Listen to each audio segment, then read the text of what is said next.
Dando sequência, então, à aula de hoje, então nós fizemos uma introdução à macroeconomia, falamos um pouquinho sobre o objetivo da macroeconomia. E o primeiro objetivo é a estabilidade de preços, tá? Para falar sobre a estabilidade de preços, nós vamos aí definir o que é inflação. Então, vamos lá. Inflação é definida como um aumento contínuo, pegar aqui meu cursor, né? Então, é definida como aumento contínuo e generalizado no índice de preços, ou seja, os movimentos inflacionários são aumentos contínuos de preços e não podem ser confundidos com altas esporádicas de preço. Então, quando nós falamos sobre inflação, nós estamos vendo, né, que os preços de vários setores, então do setor de alimentação e bebidas, do setor de automóveis, setor de vestuário, despesas pessoais, enfim, educação, saúde, então em vários setores há um aumento generalizado de preços, né? Então não dá para a gente confundir com um aumento esporádico de um único setor, de um mercado específico. Então, olha, a gente conseguiu observar um aumento do preço da cebola ou do preço da cebola e do tomate. São altas esporádicas que aí acontece justamente por aquelas questões de equilíbrio de mercado que nós já falamos em microeconomia, né? Então, a inflação ela mede esse aumento generalizado aí de preços. Ao mesmo tempo, nós temos ainda o conceito de deflação, que é quando existe uma queda desses preços, né? Quando a gente consegue perceber que está havendo uma queda e não esse aumento generalizado dos preços, e sim está acontecendo uma queda, tá bom? De onde surge esse aumento generalizado de preços? E é por isso que a gente chama aqui, né, a fonte de inflação. Da onde que vem, né, esse que impulsiona esse aumento generalizado de preços? Então, nós temos aí hoje, atualmente, por conta da pandemia, um aumento do custo para a produção de produtos. Então, o aumento do custo é um fator importantíssimo que vai gerar aí a inflação, né? Além disso, nós temos também a estrutura do mercado, por exemplo, então mercados como o monopólio, menos, né? Mas o oligopólio em maior parte, que é o que a gente tem bastante aqui no país, pode ser colocado preços, como a gente já discutiu, os preços eles são repassados justamente para arcar com esse aumento de custos, e aí a gente acaba percebendo um valor maior aí dos produtos, enfim, né? Outra coisa também, a abertura, né, da economia para o comércio exterior. Então, tanto a gente adquirindo produtos do exterior, né, então, os produtos que vêm de fora, os produtos importados, eles aumentam a concorrência com relação aos produtos nacionais. E às vezes, para poder se equivaler, os produtos nacionais também aumentam também um pouquinho do seu preço, tá bom? Então isso também pode acontecer. Além disso, as estruturas organizacionais trabalhistas, então principalmente sindicatos que pressionam o aumento de salários, e quando há um aumento de salário, há um aumento do consumo e, consequentemente, esse aumento de consumo promove aí a elevação dos preços. Então, são essas as fontes em que a gente consegue observar uma forte influência para que haja a inflação. E qual é o problema das altas taxas de inflação? O problema é que, principalmente, diminui o poder aquisitivo. Então, se eu tenho um salário de 1.500, pode ser que com o aumento, né, desse aumento generalizado de preços, pode ser que esses 1.500 não valha a mesma coisa até o fim do ano. Então, meu poder de compra, ele é reduzido. Então, esse é um dos grandes problemas em relação à inflação. Além disso, a gente precisa administrar o dinheiro justamente porque se eu recebo esses 1.500, esses 1.500 têm que valer do mesmo poder de compra até o fim do ano, por exemplo. Então, eu preciso comprar esses produtos até o fim do ano. Então, isso precisa, né? Eu preciso administrar o dinheiro para que eu consiga dar conta de pagar todas as minhas contas, enfim, né? E também conseguir adquirir os bens, né, para atender aí as minhas necessidades. Também encontramos uma crescente, quando há uma inflação, existe uma crescente remarcação de preços, né? E, posteriormente, a elevação do preço do produto nacional, que a gente vai falar um pouquinho mais para frente. Mas agora, né, só para a gente, antes de começar a falar como é que a inflação é mensurada, eu queria falar para vocês que teve uma época, né, então, da década de 60 para frente, nós tivemos aí um problema, né, um sério problema de inflação. Quando chegamos na década de 80, a inflação era muito alta, né, em torno de 800% ao ano, então o nosso dinheiro se valorizava constantemente. E enquanto nós estávamos vivendo nessa década, eram constantemente sendo feitos planos econômicos, né? Então, existiram vários planos. Então, plano verão, plano cruzado, plano cruzeiro, cruzeiro novo, enfim, eram vários planos que eram aplicados para tentar contornar aí o problema da inflação. E só veio a diminuir esse problema da inflação quando foi instituído o Plano Real, quando realmente os preços se estabilizaram. Então, aí aconteceu foi atendido aí um dos objetivos da macroeconomia, que era a estabilidade de preços.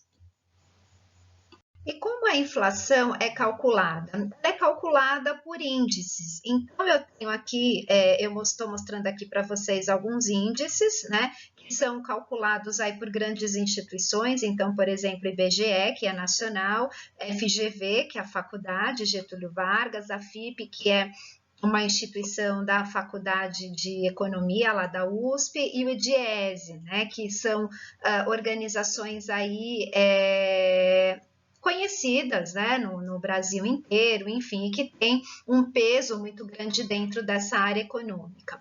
Bom, dentre os índices que são calculados por cada uma dessa instituição, então, por exemplo, a gente tem o IPCA e o INPC, que é do IBGE, o IGP e o IPC da faculdade FGV, o IPC da FIPE, o DIESE é o índice de custo de vida. Então, são vários índices que são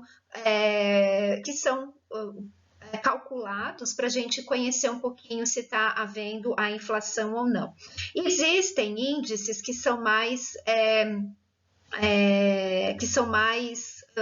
usados para alguns setores, né? Então, como a gente tem o IBGE, que é nível nacional, a gente tem o IPCA, que é um dos índices considerados aí um dos mais o que mais demonstra, né, no Brasil inteiro esse aumento generalizado dos preços. Por exemplo, para setores imobiliários é muito comum o cálculo, né, utilizar o IGP, né, o IGPM, que depois eu vou falar mais um pouquinho. Para carros, para tabelas de carros, a gente pode usar o IPC da FIPE, tanto é que no próprio site da FIPE tem quanto que vale o carro, enfim, né? Ou o DIESE, que é o índice de custo de vida. Então, esses índices, eles são utilizados nível Brasil, né? E cada setor pode usar basicamente esses índices, tá? Para vocês entenderem um pouquinho mais como é que funciona esses cálculos, né? Por que existem vários índices, a gente precisa entender que existe uma população objetivo, ou seja, né? Vamos pegar aqui o exemplo do IPCA, que é o Índice Nacional de Preços ao Consumidor Amplo. Qual que é aí a população objetiva? Então, os produtos que vão compor uma cesta para saber se houve aumento ou não de preços deve fazer parte os produtos, né, fazem parte do que é possível, né, famílias comprarem, né, famílias que recebam de 1 a 40 salários mínimos, ou seja, famílias que de 1 a 40 salários mínimos e aquilo que elas conseguem comprar estão dentro dessa cesta, ou seja, estão dentro do que vai ser avaliado, no caso aí, pelo IBGE. Então, o IPCA, ele é um dos que tem uma amplitude amplitude maior, porque ele aborda famílias que recebem de 1 a 40 salários, e isso nível nacional. Por isso que a gente fala que é um dos que mais representa aí a inflação nível Brasil. E como que a gente visualiza o resultado disso? Então, aqui a gente tem a inflação do IPCA. Então, em março de 2021, houve um aumento de 0,93%, ou seja, as coisas, os itens, né, dentro dessa cesta que são comprados, que são adquiridos por famílias que recebem de 1 a 40 salários mínimos, realmente tem aí tido um aumento importante, né, um aumento de 0,93%. Então, para vocês terem uma ideia, né, um comparativo que eu tirei aqui do site do G1. Então, em março de 2020, a inflação era de 0,07, né? Então, era bem baixinha. Em abril, teve uma queda, né? Uma deflação. Em maio também. No entanto, ao longo aí da pandemia, nós tivemos um aumento e chegou lá em dezembro, né? Claro, a gente tem aí uma participação muito importante por conta das festas de fim de ano, um aumento muito importante em 1,35%. Já em janeiro de 2021, houve um aumento de 0,25% e hoje nós temos um aumento de 0,93%. Então, isso significa que mês a mês a gente conseguiu perceber um aumento dos preços, né, de forma generalizada. Então, a gente está vendo que a nossa moeda vem sendo desvalorizada, que vem acontecendo aí o processo de inflação. E para se chegar a esse índice final, então, por exemplo, o mês de março de 2021 foi 0,93%, é dividido, então, em setores. Então, a gente tem o setor da bebida, o setor habitação, o setor de artigos de residência.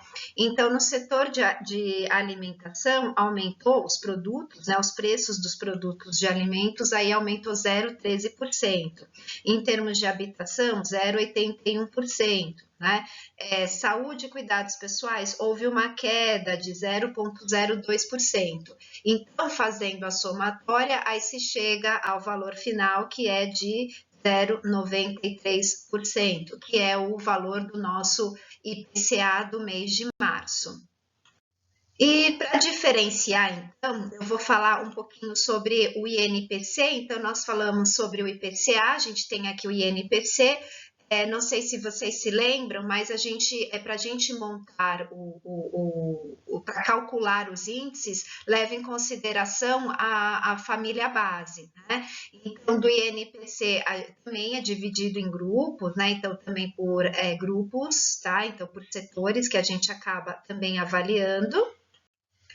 E as famílias, elas, assim, a família base são aquelas que representam, que ganham, né, de 1 a 5 salários mínimos. Então, o que vai na cesta dessas famílias é o que vai ser computado aí dentro do INPC.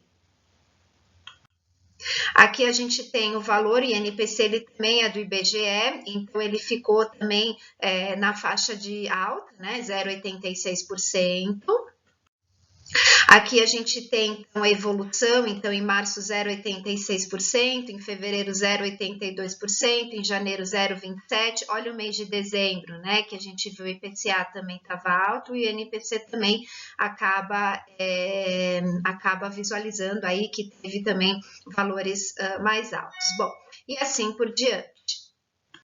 O INPC também é dividido em setores, então alimentação e bebidas, habitação, artigos de residência. Em termos de transporte, então, o mês de março aqui foi foi espetacular esse aumento, né? Então, principalmente por conta dos combustíveis.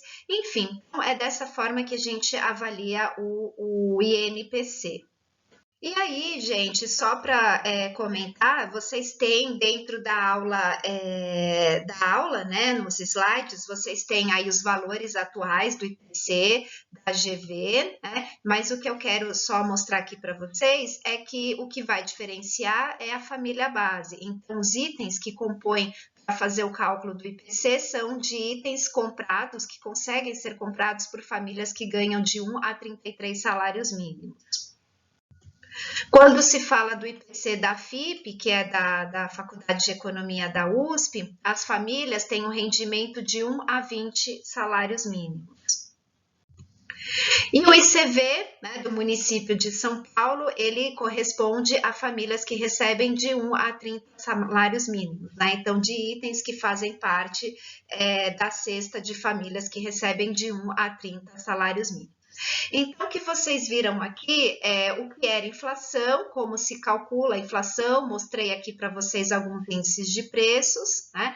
Agora a gente vai falar um pouquinho sobre o segundo objetivo da economia, que é o emprego, né? Garantir o emprego para a população. Nós vamos falar um pouquinho mais para frente.